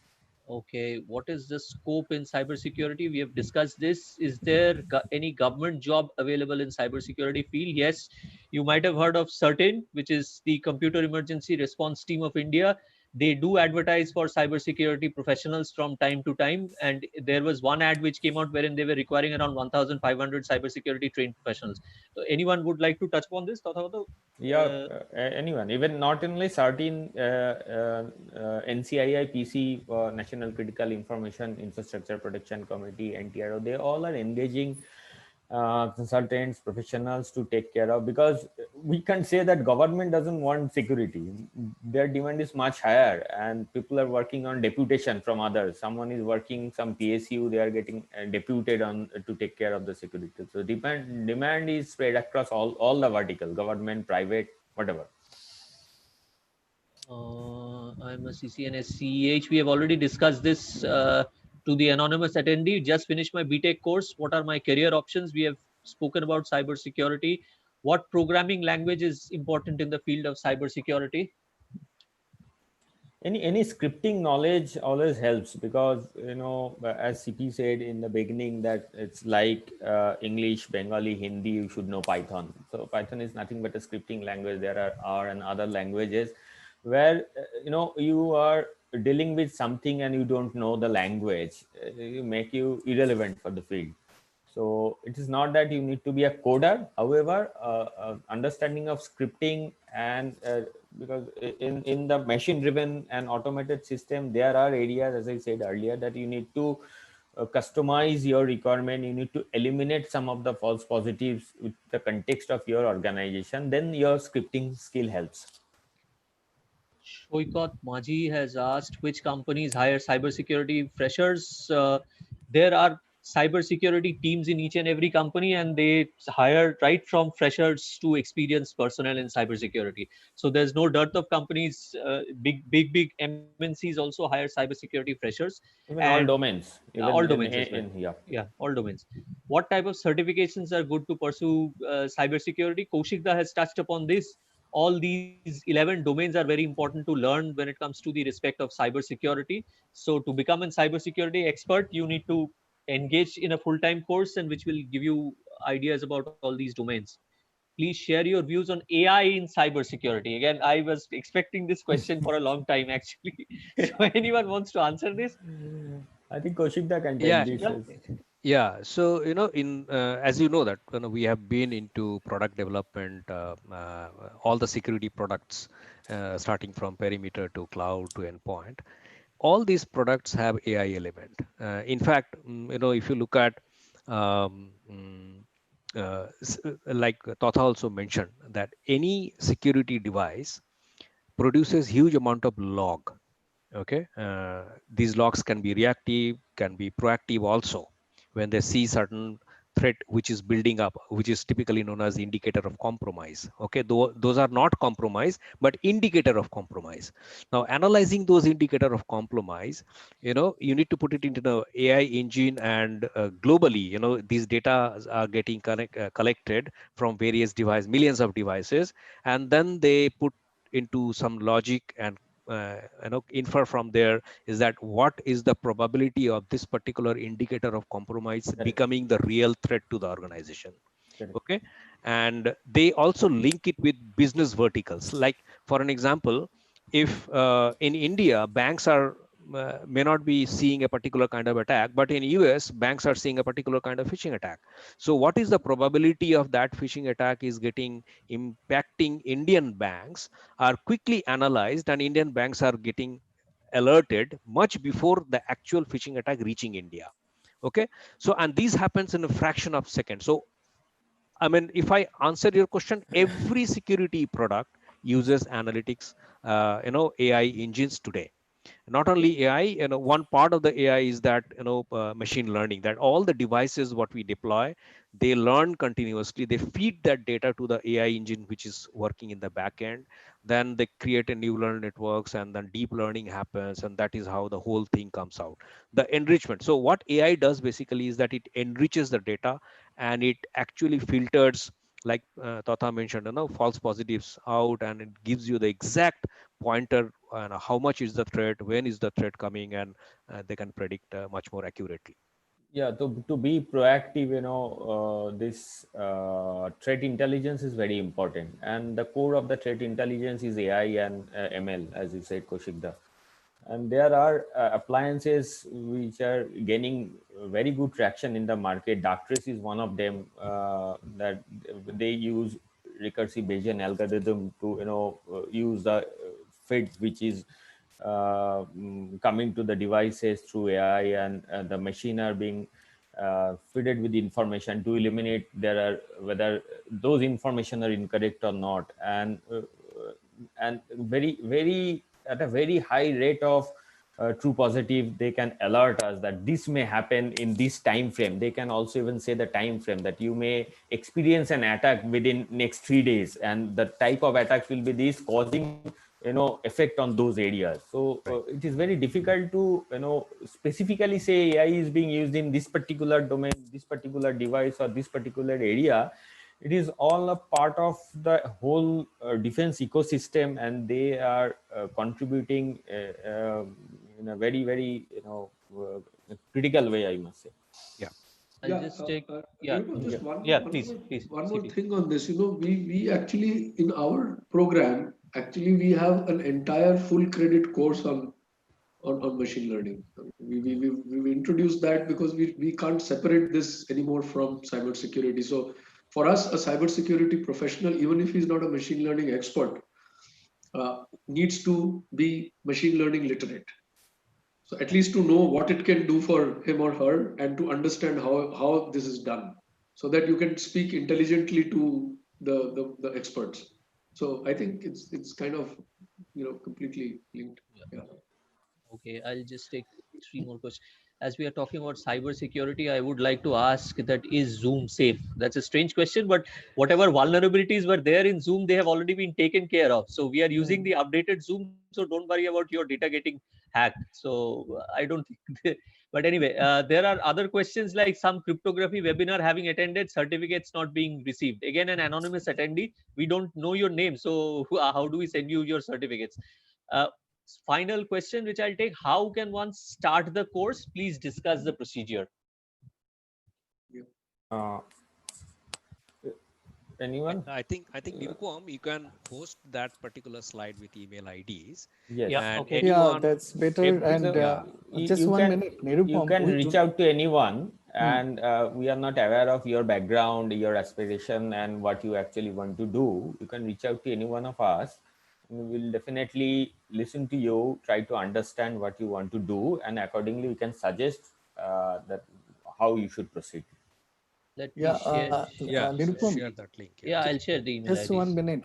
Yes, Nirupam, please. two things. One is just announce once more that wait for a few minutes. Okay, they will give you the link for this feedback. Okay, and Okay. if they fill up that feedback form, then only they will be entitled to get the certificate. Okay, the attendee certificate. So they should not leave that place now.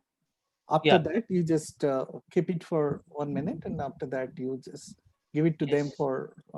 Yeah, sure. Yeah. To the audience, these are the email IDs. Any questions, any queries, any feedbacks, you please get back to us. We'll definitely make sure that it is addressed, number one. And as Shomita mentioned, you need to stay back for filling up the feedback form. Once you fill that up, you will get the certificate. So in future webinars as such, you won't be complaining that you haven't received your certificate, I suppose, once you fill that up.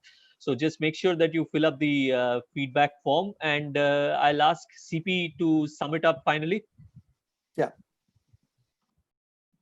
Yeah, thanks, Nirupam. So I think wonderful to be here for the last an hour and a half. And I think broadly what we've covered is that, this whole world is changing and changing rapidly. And in this changing world, there are certain skills that become important. And cybersecurity plays a very pivotal or critical role in making sure that our digital world moves forward. So this and because of that, it's a great skill to have in your repertoire. It's a career that looks extremely exciting, as well as the prospects look very, very good at this point in time, because there is always go for a place where there is a big gap between supply and demand, and right now that gap is pretty large. So having said that, it's also exciting because it's so dynamic, and you need to learn so much.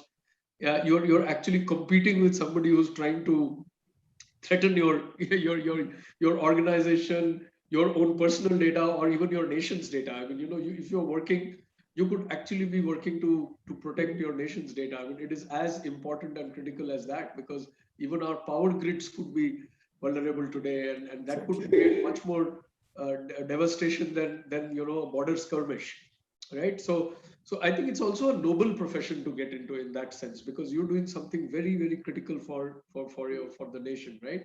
So and the beauty of this is it has it is very accommodating. You don't need to have a specific background, academic background, a specific skill already. All you need to have is curiosity, and passion to learn, and willing to be trained to have an analytical mind. I don't believe that you're all born with an analytical mind. You can be trained to have that. You can be trained to think better. So if you're willing to be put into into a system where you are trained to do that, I think it's you're looking at a great career. And I think everybody contributed to this. I thank everybody for spending their time listening to us, and for the panelists for contributing, to the discussion. I personally learned a lot. There was just one question. Somebody said, when I go to a company and I want a job in cybersecurity, people tell me we need people with at least 2 years of experience. So this great dilemma, that how can you have experience without working, and nobody will give you a job unless you have experience. So how do I solve that? So I think one of the ways you can do that is join a program which is full-time and has a campus placement. Because the beauty of the campus placement program is that the companies who come there know that you don't have experience. So the expectation is set. Okay, so that is maybe one of the ways out of it. But try and learn more about this. Maybe take up a small course and see how exciting this field is. Yeah, thank you very much, CP. Thank you to the panelists, Kaushikda, Tathagato, Shomirda. Shomirda, you were saying something? Yeah, means we have to close it because we have to close it. Yeah. Thank you very much. Do stay safe. Wash your hands, wash your mouth, wear masks while going out, and practice social distancing. So that's how I would like to sum it up. Thanks a lot. Yeah. Suggestions are welcome. Right. Thanks. Bye. Yeah. And thanks to everybody, at least the technical people who are behind the screen. Prem and his group and all these things. It's a very seamless running. Thank you very much. And of course, a big thanks goes to our respected VC sir. And without his help, it is just impossible. Absolutely. Right. And all the faculty member, all my colleagues and the students, to everybody, thank you so very much. Thank you. Thank you, Shomida. Thank you, everyone. Right. Thanks. Bye. Stay safe. Bye. Prem, you can put your link. Yes, sir. Yeah. Sir, actually, we are streaming live on YouTube, and for the video, the participant